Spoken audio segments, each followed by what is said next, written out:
It's been a heck of a week, but I'm glad it's over. My name is Jamela. Thank you again for tuning in for another episode of Living the Lifestyle of the Thrift and Famous. And if you recall in my previous video, I was sharing the fact that I thrifted me a floor for my kitchen. So this is the follow-up video of that. And here is my previous floor. I was glad to get rid of the gray. And I was at ReStore Habitat and found this hardwood floor. So just by chance, and I happened to find it, and I bought all the boxes they had, and we just made it fit, which was a blessing. So take a look at how the kitchen floor looks now. All I know, I am finally thrilled with the floor that we have in here now. You know, my kitchen has slowly evolved over the course of the years that we've owned this house. It's been 22 years. And, you know, when we first bought it, my main concern was, you know, making it look decent and trying to just pay the bills instead of just going all out with a rehab and spending a lot of money redoing the house and the kitchen, because the kitchen was really very, very drab. From the ugly blue Formica countertops to the ducks on the wall to the linoleum blue was on it.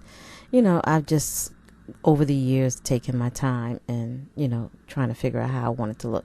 Now I like the cozy feel that it has, and it has a nice kind of mixture of things that I love. Of course, it's not this all-out glam kitchen, but it is something that I feel very comfortable in, and I do like how everything turned out. And when, you know, the countertops, I always said that I might as well say my thrifting paid for my countertops, because I sold items to get my countertops for the kitchen. And now I can say that my thrifting paid for my flooring, because, well, the flooring was thrifted, but again, I started selling some items, and that paid for the cost of the labor to install it. So, you know, I'm just pleased with how everything turned out.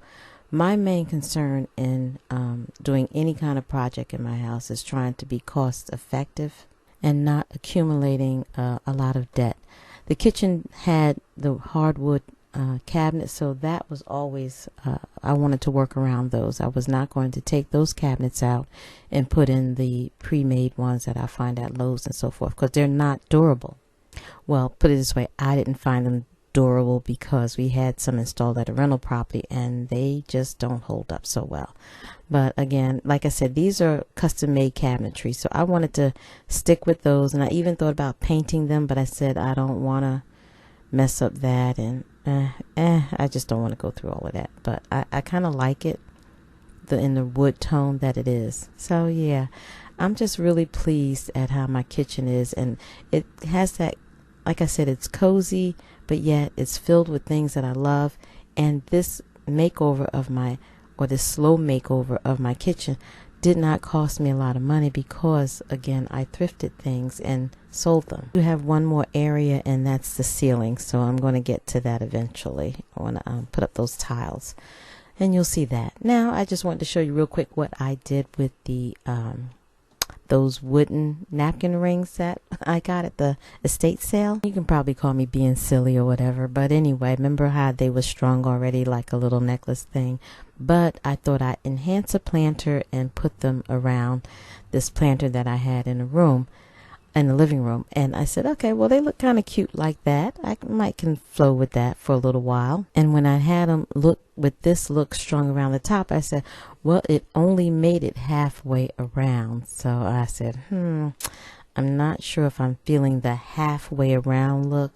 So what I decided to do was just kind of drape it like a little dangle necklace type thing on the front of it. And we'll see how that goes. I mean, after all, they're just napkin rings. So it's not like you know, went and spent a lot of money on them for like, what, $4? So it's not going to kill me to have it like that. But anyway, yeah, what the heck. All it did was just add another quote unquote texture to the planter.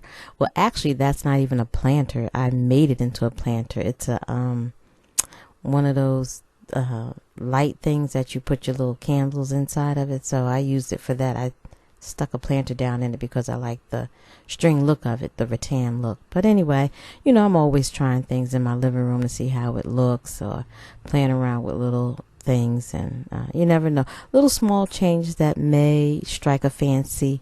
That's how I kind of look at stuff now.